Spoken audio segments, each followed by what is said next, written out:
Hi guys. Broadcasting 3 дахь дугаарт тавтай мөрөл.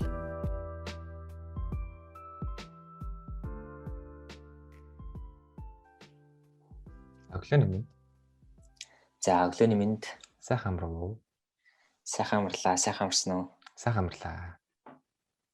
За podcast-ийн маань 3 дахь дугаар ингээд эхлэх гэж байна. Энэ удаагийн зочноор өмнөх дугаарт орсон Procraft-ийн lead product designer Санаах маань оролцож байгаа. Тэгээд бид хоёр энэ удаа болохоор дизайн системийн талаар ярина. Тэгээд дизайн системийн ер нь бүтээгдэхүүн хөгжүүлэхэд хэр чухал байдгийг мөн байгууллагууд яагаад ер нь дизайн систем ашиглах ёстой гэдэг талаар илүүдлэхгүй ярих байгаа шүү. За тийм байх. Эхний асуулт нь болохоор нөгөө шууд дизайн систем гэж юу юм гэж шууд ярихаас өмнө ер нь яагаад дизайн систем хэрэгтэй юм бэ гэдэг талаар ярих зүгээр баг. Тийм ээ. Тийм учраас ер нь ямар нэгэн бүтээгдэхүүн хөгжүүлэхэд дижитал продакт хөгжүүлэхэд ер нь дизайн системгүй явбал яг яах юм гэж ярьчвал нөгөө нэг яг хэрэгтэй гэдэг гараад ирэх болов уу гэж бодлоо. Тэгэхээр та яг тэр талаар ярьдаг гэж одоо дизайн систем яагаад хэрэгтэй? Тэгээд дизайн систем ашиглахгүй бол ер нь яах юм бэ? Окей. За дизайн систем ер нь яагаад хэрэгтэй юм бэ, хэрэггүй юм бэ гэдэг зүйл. За чи нэг юм байгууллагад ажиллаж байгаа гэж бод заяа. Одоо өөрийгөө за байгууллагын дизайнер гэж бодчих зүгээр. За нэг юм корпорацийн заяа. За тэгэнгүүт нэг корпорац болгон байгаас өөрийн гэсэн нэг бүтээгдэхүүнтэй байгаа бах тий. Дижитал бүтээгдэхүүн байгаа. Одоо энэ бүх зүйл онлайн болж байгаагийн хэрээр одоо бүх байгууллагууд л нэг юм тий интернетээр дамжуулаад вебсайтууд бол дандаа хийж байгаа. Тэгэхээр энэ хүмүүст одоо дизайн систем гэдэг зүйл яагаад хэрэгтэй юм бэ гэдэг талаар ярьж гээ. За чи байгууллагын дизайнер гэж бодонгод одоо чи ганцаараа тэр байгууллагын вебсайтн дээр ажиллахгүй байж болно. Тэгээ маш олон баг ингээд ажиллаж байгаа. За жишээ нь одоо чи нэг одоо онлайн шоп ажиллуулж байлаа гэхэд болохоор за нэг юм тухайн онлайн шоп нэг юм арга хэмжээтэй ч юм уу тиймэрхүү хэсэг байж магадгүй эсвэл жижигхэн нэг юм тоглоомын хэсэгтэй ч хийж магадгүй нөгөө нэг хэрэглэгчид за нэг ийм вебсайт байлаа гэж бодъё л та. За тэгэнгүүт за яг тоглоомын хэсэг дээр нэг баг ажиллаж байгаа. За арга хэмжээний хэсэг дээр нэг ажиллаж байгаа. Яг тэр шопинг хийж байгаа хэсэг дээр нэг баг ажиллаж байгаа гэж бодонгууд за энд болохоор мэдээж өөр платформууд дээр одоо ажиллах магадaltaй. За iOS, Android гээд одоо үйлдвэрлэлийн системүүд байдаг шүү дээ, тий. За ийм зүйлүүд дээр ингээ ашиглаад тэгээд веб, мобайл, таблет гэх зүйл ийм зүйлүүд дээр одоо хөгжүүлэлт хийж ажилладаг байгаа дизайнер болон хөгжүүлэгч нар байна. За тэгэхээр энэ зүйл дээр л одоо тэр consistency гэдэг тууштай хэм маяг гэдэг зүйлийг авч явах үүднээс дизайн систем гэдэг зүйл хэрэгтэй болоод байдаг. За цаашлаад энэ одоо дизайн систем гэдэг энэ тодорхой нэг чиглэл стандарт гэдэг зүйл байхгүйгээс болоод одоо баг дотор тийм үл ойлголцол зөрчилдөөн үүсэх магадaltaй байдаг байхгүй. За өөрөөр хэлбэл сая маш олон платформуд дээр ажилладаг гэж ярьсан тийм. За энэ платформуд дээр ажиллахын тулд за веб дээр нэг одоо харагдах байдалтай дизайн зурчаад таблетн дээр нэг өөр дизайн зурж болохгүй байхгүй. Тэгэхээр энэ одоо дундын энэ consistency гэдэг байдлыг авч явахын тулд тэр дизайн систем гэдэг зүйлийг бүтээгээд байгаамаа. Тэгээ ийм болохоор тэр одоо байгууллагт маань дизайн систем хэрэгтэй гэж үзэж байгаа. За тийм байна. Тийм. Consistency буюу нэг хоёулаа жоохон монголоор илэрхийлэхээр хэрэгтэй тий. Consistency буюу нөгөө доктортой байдлыг орчуулж байгаа тий. Тэгээд дизайн систем зөвхөн яг энэ доктортой байдлыг хангахад зориулагдсан зүйл юм уу? Мэдээж яг нэгт доктортой байдал, хоёрт болохоор үр ашиг өгдөг. За гуравт нь мэдээж хурд өгдөг, цаг хугацаа бас юмдаг. Ийм зүйл байгаа. За тэрний талаар бид дараа нь дахиад жоохон дэлгэрэнгүй ярьж өгье. За окей. Хоёул ер нь яагаад дизайн систем хэрэгтэй юм бэ гэдэг талаар товчхон хөгжлөө. Тэгвэл ер нь яг дизайн систем гэж яг юу юм бэ гэдэг талаар яриад өгөөч. За дизайн систем гэдэг нь одоо бүтээгдэхүүн хөгжүүлэхэд чиглэсэн тийм дахин ашиглагдах боломжтой тийм бүрэлдэхүүн эсгүүдийн цуглуулга гэж бол хэлж болно. Дижитал одоо бүтээгдэхүүн хөгжүүлж байгаа үед олон багууд ажиллаж байна. Олон дизайнер, UX дизайнер, UI дизайнер одоо ажиллаж байна. Энэ бүх хүмүүс нийлээд нэг хэлтэй, нэг ойлголттой байх ёстой. Энэ ойлголтод хүрэхийн тулд тэр одоо бүрэлдэхүүн хэсгүүдийн цуглуулах хэрэгтэй байгаа. Дизайнерууд болон захиаллагч нар бас нэг яг ижил шугам дээр явах хэрэгтэй учраас дизайн систем хийдгээ гэж ойлголоо зөв. Тэгэхээр хоёулаа яг дизайн системийн талаар яг процесстэй л ярих хэрэгтэй байх. Тэгэхгүй бол нөгөө юу юм бэ гэж нэг тодорхойлт хэлчихээ. Яг хэрэгтэй юм бэ гэж нэг тодорхойлт хэлчихвэл бас жоох ойлгомжгүй байгаад байгаа бах тийм. Тэгэхээр ингэж бодлаа. Би захиалагч байлаа гээд одоо би Procraft-д захиалга өгж байгаа байхгүй юу? Гэсэн чинь Procraft талаас болохоор нөгөө манайх юм дизайн систем дээр хийдгээ. Ингээд хүлээлгээд өгнө гэд. Тэгсэн чинь захиалагч маань нэг л ойлгохгүй байгаад байлаа гэж бодъё. Аха. Тэгэхээр яг ямархуу процесс явд юм болоо. Одоо дизайн систем яг хийнэ гэж яг юу гэж байгаа юм бэ? Тэгээ яг тэр талаас нь айгүй тийм ойлгомжтойгоор яриад өгвөл яаж вэ? Аха. За би түрүү тийм цаг хугацаа хэмнэн гээд аль дурдсан тий. За энэ зүйлд бол маш их нөлөөтэй. За өөрөөр хэлбэл бүтээгдэхүүнээ та зүгээр нэг юм 2 сарын турш хөгжүүлэл хайчих зүйл биш. Эний чинь ингээд тэр тухайн байгууллагад ингээ ашиглагдаж байгаа гол одоо зүйл байж болно шүү дээ. Тэгэхээр маш урт хугацаанд хөгжүүлэх явцад энэ дизайн систем гэдэг зүйл одоо амар хэрэг болоод байдаг. За өөрөөр хэлбэл за нэг шинэ одоо үйлчлэгээ нэмье гэж бодъё л тоо. Тэнгүүд энэ дизайн систем гэдэг зүйлийг бэлдснээрээ нэгт цаг хугацаагаа хэмнэж чаддаг. Өөрөөр хэлбэл дахиад ингээд шинэ одоо user interface UI зурхгүйгээр маш хурдан тэр өмнө бэлдсэн байсан тэр одоо дахин ашиглагдах боломжтой гэж ирсэн шүү дээ. Тэр бэлдсэн байсан зүйлээ аваад ингээд шинэ үйлчлэгээгээ шингээх боломжтой байхгүй. Тэгэхээр энд мэдээж хурд орж байгаа юм. Маш хурдтайгаар тэрийг дизайнер маань хийж чадна, хөгжүүлэгч маань бас хийж чадна. За бас дээрэс нь цаг хугацаагаа хэмжиж байгаа юм. Ийм зүйл болоод байгаа юм. Окей, тэгээ хурдтай юм байна, цаг хугацаа хэмжиж байгаа юм байна. Дээрэс нь бас мөнгө хэмжиж байгаа. Ойлголцолч маш хурдан хүрж байгаа тийм хөгжүүл талтаа болоо дизайнер талтаа, захиалагч талтаа гэдэг. Ийм нэзэл тодорхойлмор санагдлаа л та. Одоо ингээ хоёулаа дизайн систем гэж ярьж байна. Тэнгүүтээ яг эн чинь яг бүтээгдэхүүн болгон дээр яг бид нар ингээд нэг дизайн системийг ингээ ашиглаад яваад идэм үү? Эсвэл яг тухайн бүтээгдэхүүний онцлог шин чанар гэж байгаа шүү дээ. Тэрнээ тохируулаад дизайн системээ өөрчлөөд яваад ах юм болоо? Яг яаж явд юм болоо? За тухайн зөвхөн нэг байгууллага дээр л аваа ярьчих. Яг тухайн байгууллагын одоо брэнд бук гэж байдаг тийм хэм маяг өөрсдийн одоо өнгө төрөх гэдэг зүйл. За энэ зүйлээс одоо үүдээд тэр дизайн системийг хөгжүүлж авч явдаг гэсэн цаашаа. За одоо гадны том компаниуд бол ашиглаа явж байна. Хэдүүлээ одоо бүр хамгийн сайн мэддэг жишээ гэвэл Google бол үнэхээр дизайн системийг бол сайн эзэмшсэн. Тэгээ сайн ашигладаг. Жишээ нь Google ч маш олон төрлийн аптай шүү дээ тийм. Энийн ард тусын баг байгаа. Тэгсэн мөртлөө бүх аппууд нь ингээд нэг ижил хэм маягтай яваад идэг. Тэр анзаар тийм. Тэгэхээр маш их ингээд тэр дизайн систем гэдэг зүйл байснараа энэ зүйлүүдийг ингээд маш олон юм бүтээгдэхүүнийг маш хурдтай нэг хэм маягтай гаргаж чадаад байгаа юм. Тийм. Тэгэхээр яг хуу нэг одоо байгууллагад тохирсон нэг ийм дизайн систем гэдэг зүйл байж болно. Тэрнээсээ үүдээд маш олон бүтээгдэхүүн гаргаж ирж болно. Тийм. Яг хуу тэгээ тухайн бүтээгдэхүүнийхээ онцлог шин чанараас шалтгаалаад бас өөр дизайн систем ашиглах хэрэгтэй. Жишээ нь тийм би нэг нь хүүхдэд зориулсан аппликейшн байлаа гэтэл хүүхдэд зориулсан тэр хэм маягийг шингээж өгөх хэрэгтэй. Нэг нь одоо тийм бизнес эрхлэгчдэд зориулсан аппликейшн байлаа гэхэд арай өөр хэм маягтай байх ч юм уу тийм.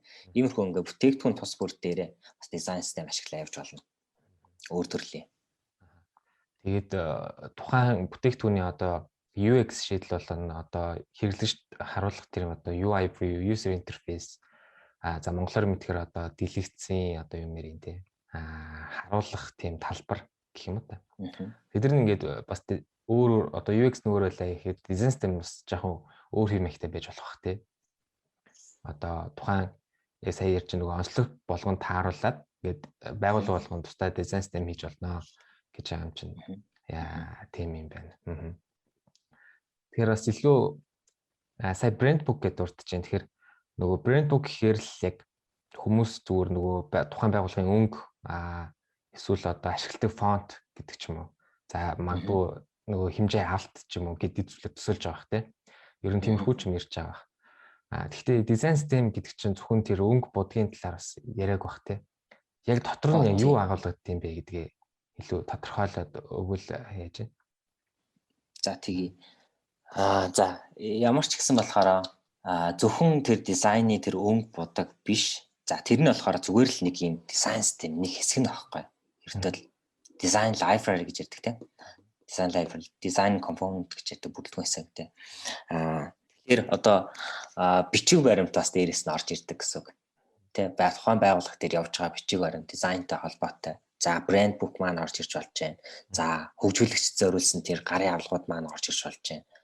За тэгээд гэх мэтчлэн зүйлүүд бол нэгдэжээж ер нь бол дизайн систем гэдэг зүйлийг бас ингээд үүсгээд идэг. Бүр ерөнхий жоохон том цар хүрээгээр. Тэгэхээр яг хуу тэр дизайн library гэж яриад байгаа нь болохоор зөвхөн дизайн тэр digital product-ыг хөгжүүлэхэд ашиглаад байгаа тэр одоо сан гэж хэлэх юм уу? Тийм л зүйл. Тэгэхээр яг хоо дотор нь юу бордог вэ гэхээр за мэдээж өнгө орж байна, текст орж байна, сүдэр орж байна. Гэх мэтчлэн зүйлүүд ашигладаг. Одоо бид нөгөө интерфейс гэдэг зүйлийг бүрдүүлэхийн тулд ч тийм. Одоо энэ маань нөгөө бүрэлдэхүүн хэсгүүд маань болж ирж байгаа байхгүй. За ийм зүйлүүд орж ирдэг. Тэгэхээр яг хоо текстэн дээр гэхтэл одоо нөгөө consistency, тууштай байдлаа одоо авч явахын тулд хоёр төрлийн фонт байдаг ч юм уу те. За гарчган дээр ашиглах, body text-эн дээр ашиглах гэх мэтчлэн хоёр төрлийн фонт байж иж хүмүүсийн одоо нүдийг ядраахгүй те олон юм руу ингээд сатаахгүйгээр тэр зүйлийг гоё авч явж чадах болов гэж харж байна. Тэгэхээр дизайн систем гэдэг бол зөвхөн тийм стайлуудын цуглуулга биш гэсэн үг юм байна шүү дээ те. Илүү тэгэхээр илүү өргөн цар хүртэл бүр нөгөө хөгжүүлэгчд нь хүртэл ингээд ингэ шүү. Одоо энэ өнгөийг энэ дээр ашиглана шүү гэсэн тийм одоо документ гэж ярьдаг те. Тийм баримт ингээд гараад үзэн юм те. Энэ бүх зүйл чинь ингээд дизайн систем айгуу тийм том хүрээнд ярьж байгаа зүйл юм байна шүү дээ те. Тийм, ер нь тэгж ойлгож байна. Дээрээс нь бас нэг хэл орд юм байна. Одоо бид нар чи одоо маш олон одоо хэллээд ашигладаг шүү дээ. Wireframe, flow map, flow chart, site map гэх чинь энэ зүйлүүдийг нэгтгээд одоо девелопертойгоо ойлголцчихвол энэ чинь нэрээ энэ зүйл чинь штеп ойлгоод аваад хөгжүүлэлтэнд маш хурдан нөлөөлж магадгүй те. Тал талын ашигтай юм. Гисэн хэдий ч яг одоо нэг Монголын зах зээл болохоор яг энэ дизайн системийг яг өөрсдийн болгоод гэдэг юм уу те. Одоо үйлчлэгээ одоо дизайны компани байлаа гэхэд үйлчлэгээндээ бүр ингээд тултал нь ашиглаад одоо нэг consistency байлгаад ч юм уу те. Тийм байдал ер нь их анзаарэгддгүй л дээ. Одоо бүр амар том байгууллага биш л бол хэр багийн тийм дизайн систем ашиглахгүй баг мэдгүй байгаад байгаа бах те. Тэр сая хоёлаа ярьлаа. Дизайн систем яагаад хэрэгтэй юм бэ гэсэн чинь нөгөө цаг хэмнэн, мөнгө хэмнэн хамгийн гол нэг ойлголцод хүрж юм те. Ийм мөнгө төрөхтэй ингээ хийх гээд байгаа юм байна шүү дээ. Нөгөө тал талаас ойлгочих нь хөгжүүлэгч маань ойлгочих нь асуудал болчих нь. Бүр тэр бүр хөгжүүлэгчтэй хүртэл за ингэж код авчих шүү баг ухааны тогтчуулаад өгчих юм байна шүү дээ. За баг л тий. Яг хоо жишээ нь би нэг юу уншиж байсан. Гэсэн чи ингэж хэлээ. Одоо дизайн систем гэдэг зүйл одоо энэ компаниуд ашиглахгүй байгаад байгаа юм шүү гэж штэ тий. Яг хоо ингээ ашиглахгүй ингээ явангууд одоо ямар үр сөрөг нөлөөтэй юм бэ гэдэг зүйлийн талаар ярихаар ингэж байгаа байхгүй. За. Одоо ингээд маш олон одоо нэг бүтээгдэхүүн хөгжүүлээд ингээд нэг юм 3 баг ингээд зэрэгцээ ажилласан. Тэгсэн чинь 3 багаас ингээд 3 төрлийн файл ирсэн гэж байгаа байхгүй. За. Тэгэнгүүт тэр зүйлийг яг ингээд нэгтгээд нэг ингээд вебсайт болгох гэсэн чинь 3 өөр төрлөө. За магадгүй 3 бүр баг 3 өөр төрлийн байха болъё л та. За тэр чинь нөгөө платформуд байж болно. За мобайл, веб, таблет гэх зүйлүүд. Энэ зүйл дээр ингээд 3 өөр төрлийн одоо интерфейс дизайн гараад ирчихсэн. За тэгэнгүүт нөгөө нэг дизайн систем гэдэг зүйл нэгдэхгүйгээс болоод амар хэцүү байдал нөгөө нэг өөр төрлийн вебсайт болж байгаа хөрч байгаа байхгүй тий. Утсаар орсон чинь нэг өөр, вебээр орсон чинь бас нэг өөр. Юу илээ би нэг вебсайт руу орж байгаа л гэдэг төрөлдөж үсэх магадaltaй. Тий. Тийм байгаад байгаа. Хард хэрэлтэй л дээ. Гүү наа. Тэгэнгүүт одоо яг хуу сүүлийн үед энэ дизайн систем гэдэг зүйлийг энэ бүрдүүлдэг маш олон гоё төлөвлөд гарч ирж байна л да тий. За бидний ашигладаг төлөвлөгөө бол одоо Figma байна. Figma болохоор яадаг вэ гэхээр олон хүмүүсийг нэг дор цуглуулж чаддаг тийм нэг одоо скрин дээр тий багаар ажиллах боломжтой гэсэн үг л дээ. Тэгэнгүүт тий нэг одоо нэг өнгөө одоо брэнд өнгөө ингээ шингээгээд өгчихсөн байхад тэр брэнд өнгийг л цаашдаа ингээ тууштай ингээ ашиглаа явахад ерөөсөө нэг консистент нөгөө тууштай хэм маяг чинь бий болоод байгаа гэсэн үг. Тийм Монголд одоо дизайн системийг ашиглаа явахын үед бол явдаг. Гэхдээ урт хугацааны тэр нөгөө бүтээгдэхүүн хөгжүүлэлт хийхэд ингээд баг багаар тэр нь эвдэгдээд байдаг гэж ойлгож байна тий. Одоо интерфейс дээр одоо магадгүй эхлээд би нэг юм сүйдэргүй сайхан товчлуур хийчихье гэж бодъё л та тий. Тэгсэн чинь дараа нь одоо жилийн дараа өөр дизайнер орж ирсэн ээ. За сайхан сүйдэртэй товчлуур хийчихвэл өстой гоё харагдчихэв тий. Тэгсэн чинь ингээд эхлэнхөт л нөгөө нэг систем маань ингээ халдагтаад байна. Тэгэхээр юу гэж юм хэр систем бэлдснээрээ тэр сүйдэргүй товчлуурыг өөрөө сүйдэртэй болгоо хувирах чатал одоо вебсайт, таблет, мобайл гэх зүйлүүд дээр бүгдэн дээрээ сүйдэртэй болно гэсэн үг. Энэ л ерөөсөө дизайн систем гэдэг байгаа. Шинэ дизайнерууд орж ирээд нөгөө одоо бэлэн дизайн системтэй одоо юу гэдэг файл ч юм уу те нэг тийм бүтээгдэхүүн хөгжүүлэлтийн ажлын талбар дээр ороод ирлээ. Тэгээд нөгөө нэг шинэ дизайнер ч айгүй нөгөө юм эвдэх дуртай байдаг шүү дээ. Өөрсдийнхөө хийх гээд. Гэтэл тэр боломжийг бас хязгаарлаад байгаа юм шиг мөртлөө хязгаарлаагүй юм байна шүү дээ. Одоо жишээ сая сүүдэр нэг товчлууд дээр өрхөд л одоо мобайл дээр хийсэн дизайн маань ингээд тэр товчлуур нь сүүдэртэй болчихно те ингээл ганцхан одоо кликээр л баг хийж гэсэн үг шүү дээ. Тэгээ веб маань ингээд тэр чигтээ өөрчлөгдөн гэсэн үг. Нөгөө цаг хэмдгэрээ хэмнэн чинь гэхдээ яг нөгөө нэг анх гаргасан стандартынхаа дагуу нэг тийм консистенттэй зүйлээ одоо айгүй барайл явчих тийм зүйл юм байна. Нөгөө айгүй тийм юу гэсэн үг шүү дээ. Алитийн байгаа гоё одоо юу гэдэг юм бүтээл дээр одоо шинэ юм зурх боломжийг хязгаарлаж өгж байгаа л гэсэн утгатай юм байна шүү дээ. Нэг талаараа. Нөгөө талаараа болохоор энэ айгүй ашигтай юм болчихж байгаа хэ. Консистент бол доктортой. Тийм. Гадны вебсайтууд бол маш сайн ашигладаг баг. Жишээ нь Airbnb, бүр NASA-гийн бүр ингээд дизайн систем гэдэг байдаг. Өөрсдийн зөвхөн бүтээгдэхүүн дээрээ зориулсан тий. Тэгэнгүүт одоо товчлуурыг ингээд одоо брэнд өнгийг ингээд 3 өнгөөр ингээд ашигланаа тий. Дээрээс нь хар цагаан өнгө орж ирнэ. Энэ яг ийм учиртай гэд тайлбарлсан бүр ингээд текстүүд байдаг. Тэгэхээр байгууллага болгон энэ зүйлийг ингээд аваад ашиглаа явуучвал хэн ч хаанаас орж ирээд NASA дээр нэг шин юм нэмье гэвэл одоо яг нэг ижил хэм маягтай бол нэмж чадах нь шүү дээ. Тэгэхээр ийм үр ашгийг бол үзүүлдэг ахна тий. Үүнтэй байдлыг. Манай Procraft-ийн багч гэсэн яг энэ зүйл дээр амар одоо байгууллагатаа өгж байгаа том гой хөрөнгө оруулалт юм болоо гэж хараад байгаа тий. Тэгээ одоо цаашдаа Монголдоо энэ манай файлыг аваад ингээд нэгэн удаа ашиглаад хайчих биш. Цаашдаа ингээд хөгжүүлээд аваа явах боломжтой гэж үзэж байгаа байхгүй. Тийм. Тэгтэн тэрийг хөгжүүлэхэд нь ингээд цаг хугацаа хэмнээд байгаа. Тийм. Хамгийн гол нь цаг хугацаа хэмнэж байна. Тэгээ тууштай байдал нөгөө доктортой консистент гэдэг зүйлийг хадгалж үлдчихэж байна. Энэ хоёр дээр л хамгийн том даваа тал нь яг дизайн системээс гарч байгаа шиг байна тий. Тэгээ цаг хугацаа чинь нөгөө мөнгөө хэмнэж байгаа. Мөнгө хэмнэх гэдэг чинь бүтээмжээ хэмжиж байгаа, цагаа хэмжиж байгаа. Тэгээд эцсийн хэрэгэл тэгээд эцсийн үр дүндээ болохоор нөгөө хэрэглэгч буюу одоо user маань айгүй happy яах нь шүү дээ. Аз жаргалтай. Тийм. Харин хэрэглэгчтэй хурдан бүтээгдэхүүн очиж хүрч чадчих шүү дээ тий. Яг зөв. Яг энэ дизайн системийг бас оргууснаас үүсгэхгүй байдаг бах тий. Бүр нөгөө одоо бидний үйлчлэгч болохоор дизайн спринт гэдэг үйлчлэг аваад байгаа шүү дээ. Дизайн спринтээр орж иж тэгээд нөгөө ямар хуу стайлтай гэдгээ тодорхойлж ийж ингээд дизайн систем гарч ирж байгаа тийм. Тэгэхээр дизайн системийн талаар дараа бусдаа подкаст хийх болно. Тэн дээр илүү гүнзгий ярих болно шүү. Тий. Тэгээд дизайн системийн талаар гэсэн.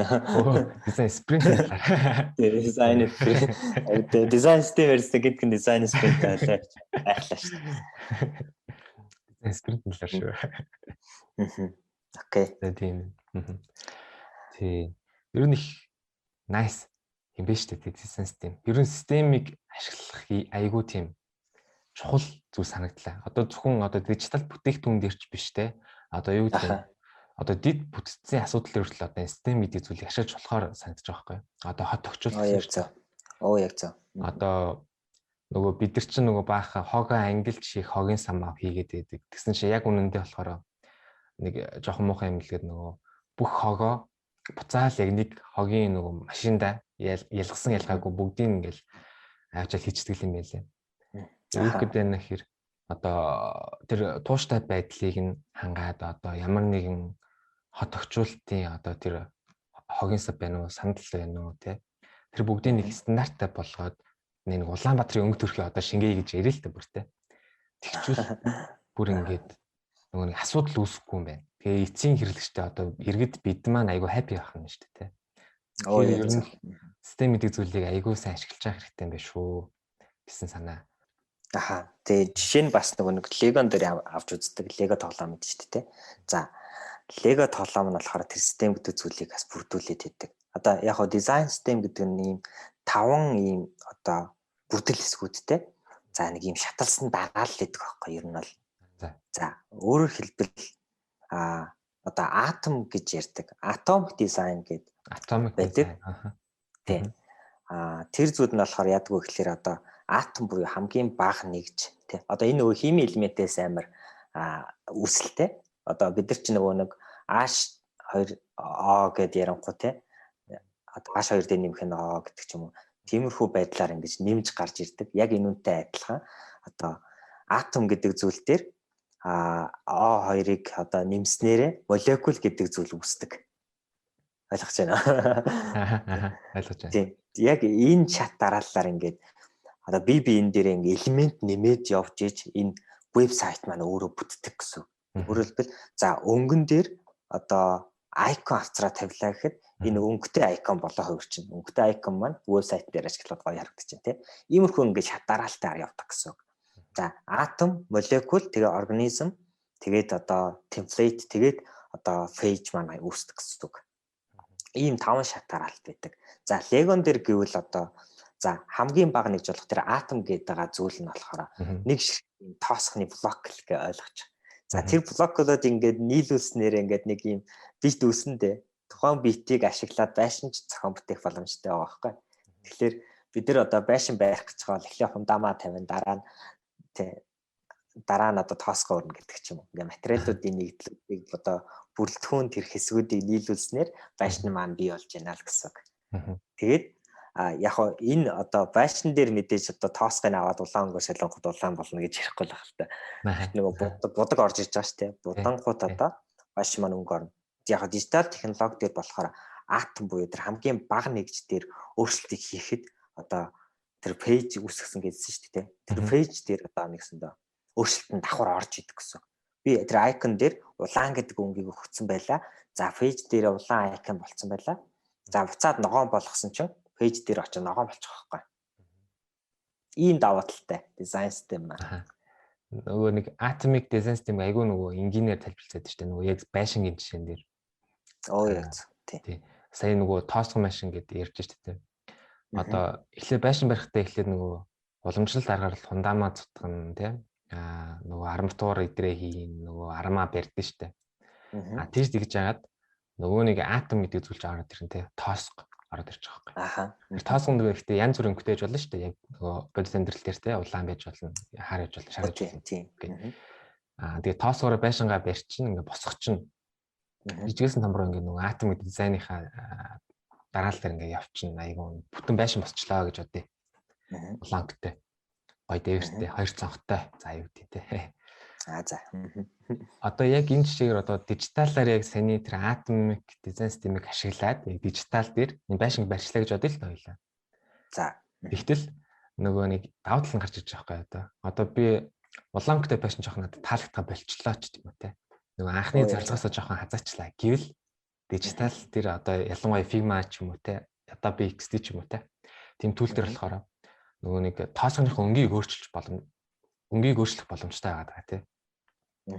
Гэхдээ бүх тооцоон дээр ингээд нэг нэгээр нь очиж өөрчлөхгүй, дахиж бодохгүйгээр ганцхан одоо юу гэдэг лээ, master component гэж ярьдаг. Тэн зүйлээр өөрчлөлт хийчихэд одоо тэр улаан код байшин маань одоо миний хүссэн өнгөөр хөрөх нь шүү дээ. Тэгэхээр ингэж ойлгол их зүгээр. Тэгээд atomic design system айгүй олон даваа талтай эдэргээд ирж байгаа. Гэхдээ энэ удаа бас тэрийг илүү гүнзгий арах хэрэггүй гэж бодож байна те. Ерөнхий design system-ийн талаар төвлөрлөө гэж харлаа. Тэгээ хоёулаа хит их нэрээр ярихаар манай сонсогч нар бас жоох ойлгохгүй ч магадгүй. Тийм, жоох ойлгохгүй ч магадгүй.